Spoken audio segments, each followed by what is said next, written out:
Hello everyone and welcome to another Forgotten Heralds tutorial. This is Holy Ruin and we are playing Blade and Soul, the newest MMO that just came out from NC Soft.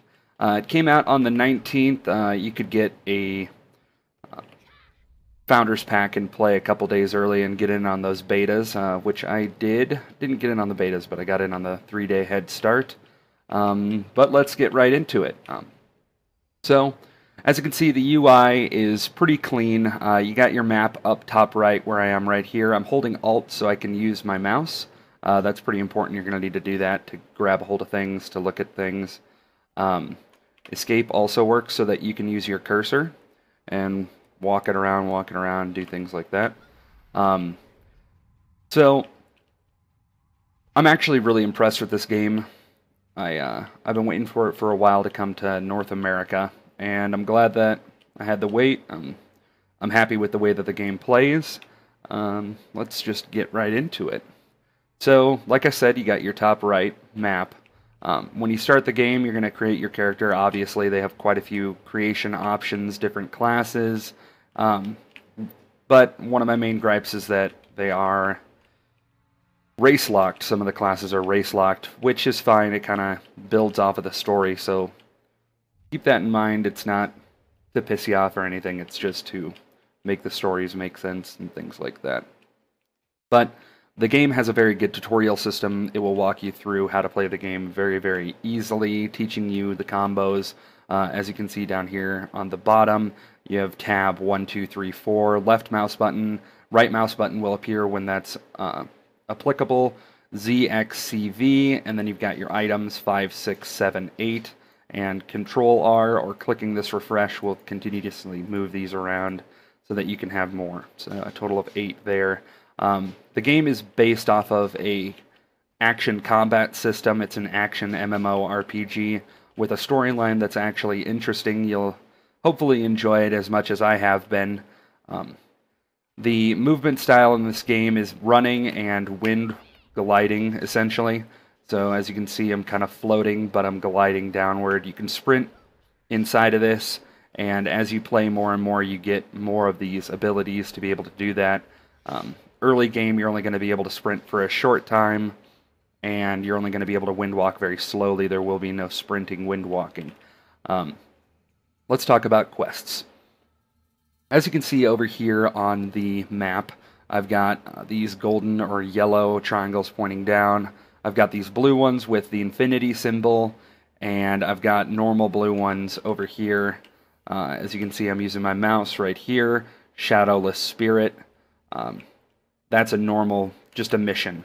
So one of the best things about this game is that you pick up all these missions, these blue ones with the gold ones, and the blue ones are secondary missions, the gold ones are story missions to keep you moving forward in the chapters. As you can see, bottom right, chapter 21, Mushin's Army, that's where I'm at right now. These purple ones are for learning new movement speeds, things like that, how to actually do different things while wind walking, which is also really cool. It keeps moving you forward in that area. These blue triangles with the infinity symbol are dailies. As you can see, as I'm hovering over it on the map, also remember I'm using Alt to be there. More Power daily with a star, the Call to War daily, From Beyond the Grave. It's all very natural, very easy to understand, and I'm glad that they made it that way, because as you're doing your blue missions, you're also completing your gold missions, so they're normally in the exact same area. So as you're killing mobs and doing things, they'll be essentially in the same area. I'm going to run down here, see if I can't kill some stuff for you guys to show you a little bit of the combat. But as I'm floating, I'll show you that if you press J, it pulls up your quest journal. In progress, completed daily quests. If you click on them, it says abandoned quest or a track quest. When you click track quest, it'll blink on your map up here, and then it'll move your map to that area.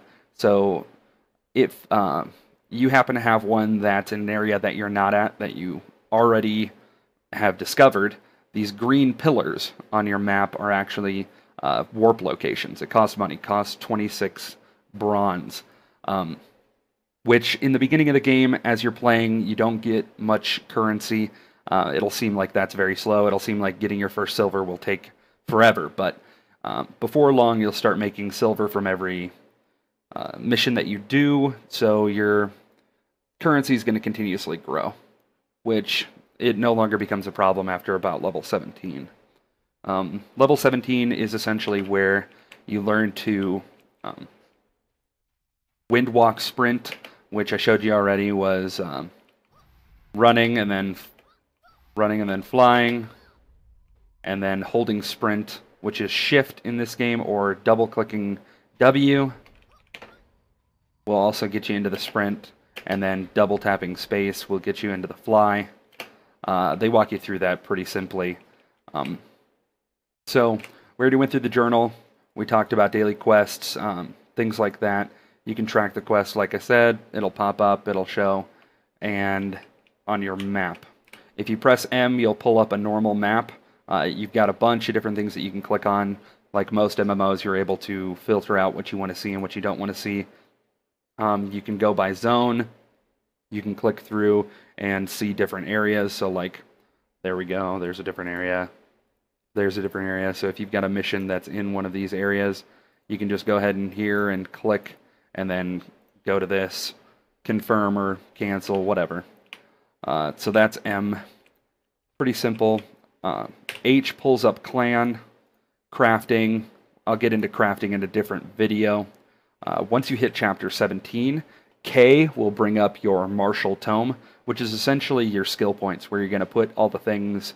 As you can see, it's pretty intuitive over here. On the left side, you've got left mouse button, right mouse button, F tab, all the way down to none. So it actually tells you which abilities happen with what button you're pressing, and as you look over, you'll see inflicts 162 to 196 damage, but when you put that over, it changes, and as you continue to go down, it tells you exactly what you need. Once you hit level 17 and this becomes a thing for you to do, it'll be a small mission for you to complete. This tab will show up and it'll say, well, what do you want to focus on, dungeon, PvE, or PvP? The cool thing is that you can switch this stuff on the fly, except in combat. So before you go into a PvP match, or before you want to go PvP open world, you can just click PvP confirm, and then it'll automatically allocate your skill points to where it is recommended for the game to have those skill points in for whatever you're doing. So PvE is here, obviously. You can see that I just dropped those two skills when you go from PvE to PvP. I made a, this is a Kung Fu Master, and we'll get into some combat here pretty quick to show you some of that. So that was K. You can bring up your crafting and gathering, which is really one of my biggest gripes about this game is the crafting system, and it's not, they don't really teach you exactly how to do it, but like I said, I'll make another video for that later.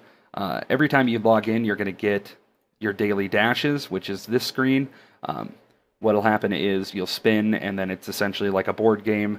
Your, I don't know, your little cursor right there is mine on 79. Will move however many this spins to. So 1, 2, 3, 4, 5. You get these items for whenever your cursor passes or hits any of these, you get these in your inventory, well, in your mail. As you can see, bottom right, it says a new reward has arrived. I haven't actually grabbed many of these yet because, as you can see, my inventory is pretty full. As you play through, you're gonna fill up your inventory pretty quick.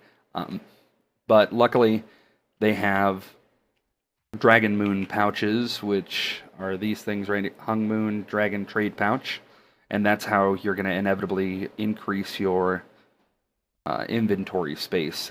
The second one is worth 8, so I still have yet to get 8. I've got 3 right now, one in the bank. So we'll get there someday. Now let's go back to that inventory and talk about this for a minute. As you can see up here, you've got the items that you have equipped. So this is my True Blight Gauntlet Stage 3, and I have Triangle Sapphire attachment and Amethyst attachment. That both give buffs. And you hold shift and then left click on your item, and it'll pull up your preview. So you can look and see exactly what everything's doing, how you acquired it, what the breakthrough was, things like that. You can go into Evolve and click an amplifier. We're just going to show you this real quick. Any items that you pick up that are weapons, or earrings, or rings, or things like that, all of these necklaces as well, they are used to upgrade your weapons and other items, right? So as you can see, I've got an amplifier there. You can get additional ingredients to put in there to also help. As you can see up here, you've got 1, 2, 3, 4, 5 min-max breakthrough. So once you hit breakthrough, you won't be able to upgrade your weapon without 2 specific things, and we'll get into that in a second. But as you can see, evolving, and now it's a little stronger, and you're going to keep doing that with all the items, all the weapons, and things like that that are available to you that you can use in that. But you do need to pay attention to which ones you're actually using, because you could end up accidentally evolving a weapon that you have with a breakthrough item for another weapon, right? Like your rings. Your ring could need a breakthrough item, and you could accidentally utilize that breakthrough item through any of the others. So here's a breakthrough right here, Awakened Hungmoon Earring Stage 5, which I have currently equipped. If I break through, it'll be the Awakened Hungmoon Earring Stage 6. Pretty simple, right? Your active ingredient is down here. I've got the Blight Fang. I've got 2 of them, so I've already got that one good to go. And offering required for a breakthrough is, I don't even know how to say that, Samja's Earring Breakthrough Material, and it'll say Breakthrough Material as well. Acquired from Spirestone Canyons, whatever. Required level is 34, so you need to pay attention to that. And obviously, if you're not around that level, then you probably won't be able to pick up that item. That item won't drop for you. So when you're trying to break through an item, a weapon, anything like that, you need to take a look at the amplifier. And it'll tell you, right, what I'm doing right here, acquired from, and it'll tell you exactly where you can get it. You can also press F5 and pull up the marketplace and look for whatever you need to look for. So you can purchase it in there. The marketplace is actually pretty active, so you should be able to find whatever you want to find in there for a reasonable price until later on in level where everything starts to become very, very expensive. But, you know, that's kind of the normal thing for games. Now, we're going to talk a little bit about soul shields. So soul shields are basically buffs. So as you can see, I've got the Golden Deva Soul Shield, and it works in a weird way. It'll tell you that set effect, as you can see, says increase defense by 8. Number 5, increase evasion by 26. 8, increase accuracy by 15, and defense by 3. So what that means is that it works best. Soul shields work best together in groups. So if you have 3, then it will increase defense by 8. Otherwise, you'll just get the passive stat from it, which is 90 HP, accuracy 8, defense 22, which you can see right next to the triangle up at the top left. And it'll tell you where these are acquired from. So if you have like a group right here, like I don't have this one finished. I've been selling a lot of them because I've been moving forward with soul shields quite quickly. You'll get them all the time. So it'll tell you where you can get the rest of them equipable by all, whatever, this and that. But essentially, you'll see that up here I have equipped soul shield and alternate soul shield. You can have 2 soul shields set up. I don't currently at the moment, but you can have 2 soul shields set up and switch between them whenever you want. You can reinforce these, all kinds of different stuff. So soul shields are actually very important. It'll increase your health by an enormous amount when you switch to a higher level version. So, or all kinds of different stats, you know, crit stats, they have all kinds of things. So inside the inventory as well, you have these little tabs over here. You've got all of your items, usable items, soul shields, available items, ingredients, and miscellaneous. And miscellaneous is normally shit that you just sell.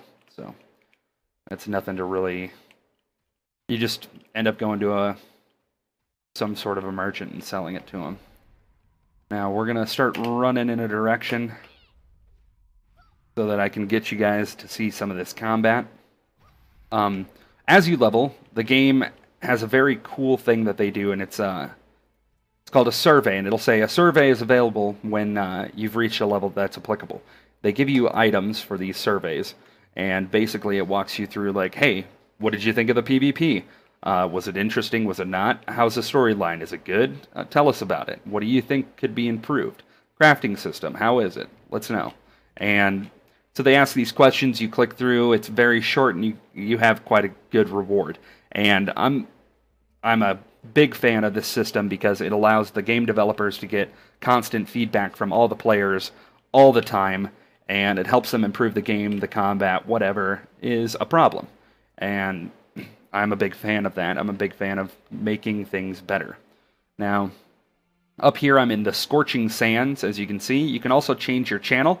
So like if you're in an area that you're trying to farm something, and there's 30 other people there that are doing whatever they want to do, you just change your channel. But you can't change your channel all the time. Right after you change your channel, you've got to wait it out for a while and be in that channel for some time before it really does anything. Real quick, bottom left is number 31. That's my level. You got your name, you got your silver, your copper, your prestige points, which we'll talk about here in a few, Zen beans, which I have no idea are, and display items can be changed under settings, whatever. This green bar down at the bottom is actually your EXP bar. So as you kill stuff, as you finish things, this grows and grows and grows until you hit the next level. I'm currently a premium member, and as you can see, your premium membership is active. Please refer to premium membership tab in the profile window for details. Combat XP plus 10%. Now, you can see these little dragons that are this dragon that's floating around me as I'm sprinting. You only get that animation for your specific classes if you are premium. So it's kind of an aesthetic appeal. Really, the game paying for premium allows you to enter your servers quicker. And that's really about it. I mean, you get extra XP and you get more slots to sell things, but it's not a pay-to-win game as far as I can tell. So as you can see, I'm pulling up F10, which is the Honeymoon Store, which is what you can currently purchase in the game. And all of these things are either aesthetic, they kind of help you out to save you a little bit of time, or whatever. But I can't purchase something that will allow me to hit harder in PvP. Things like that. It's not a pay-to-win game.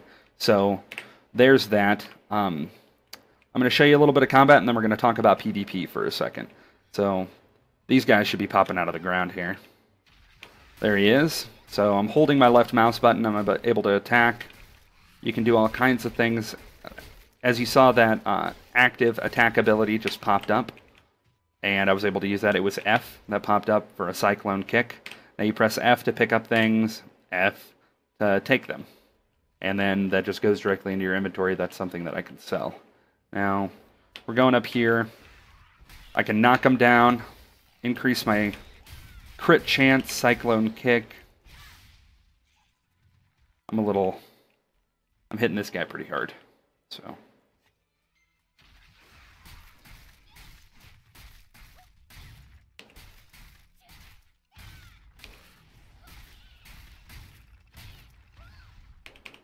As you can see, the combat is actually very active. You're going to be able to do things on the fly. You'll have, as you level, you will gain abilities that will allow you to escape CC, things like that, which become pretty prominent in PvP, you'll find out.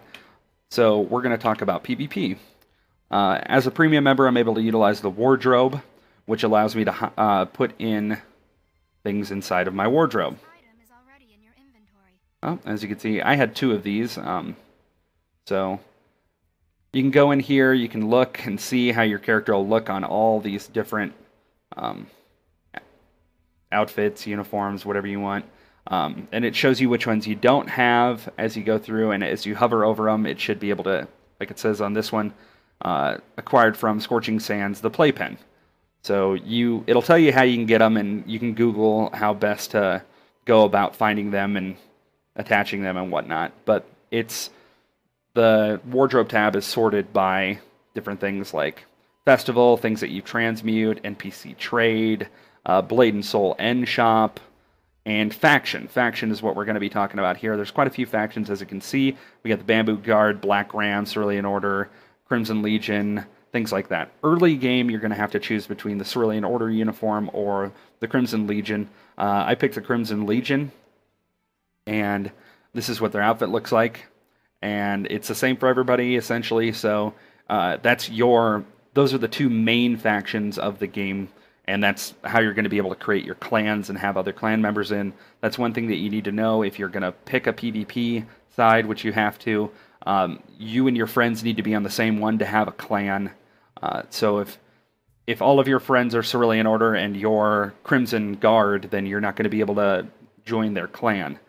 You can switch from Crimson Guard or Crimson Legion to Cerulean Order at any major town, but it costs 10 silver, and then you have to buy the appropriate uniform, which costs 6 silver and 50 bronze, which I actually had to do because the first day I was playing, it absolutely would not let me join the Crimson Legion, so I had to join the Cerulean Order.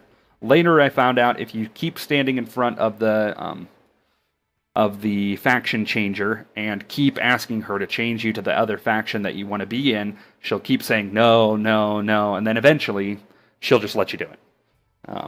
So that's that. But you put this on, and it changes your outfit immediately.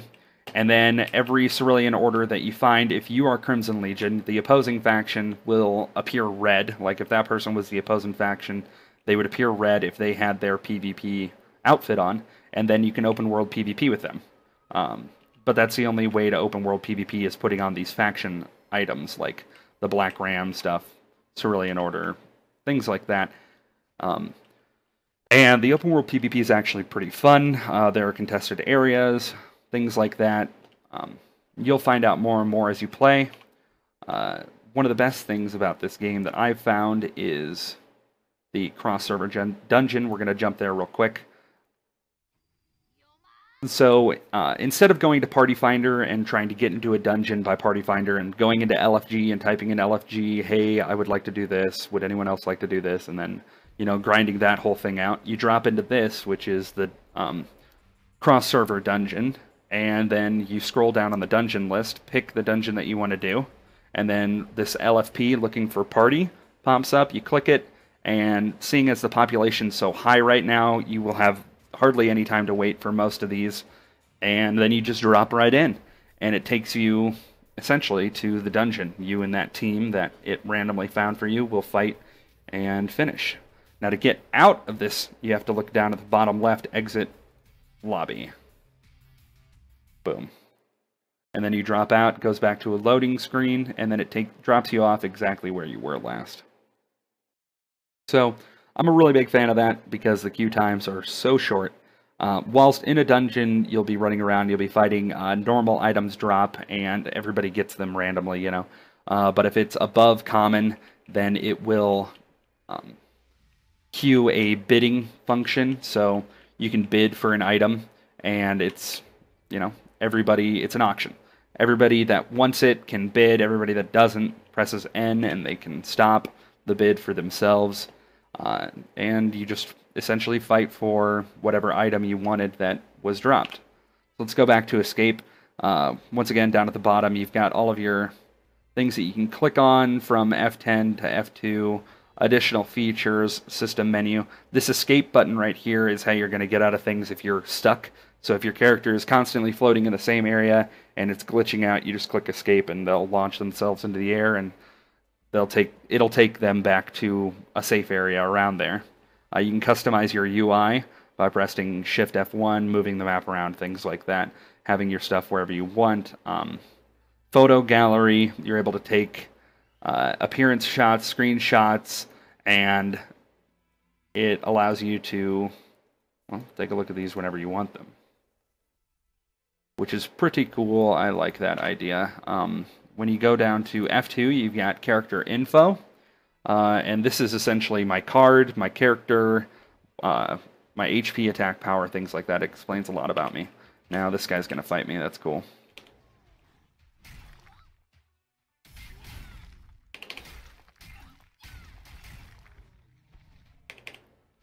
Alright, that was fun. So, every time you pick something up at the bottom right, you see inventory eye pops up and it starts flashing.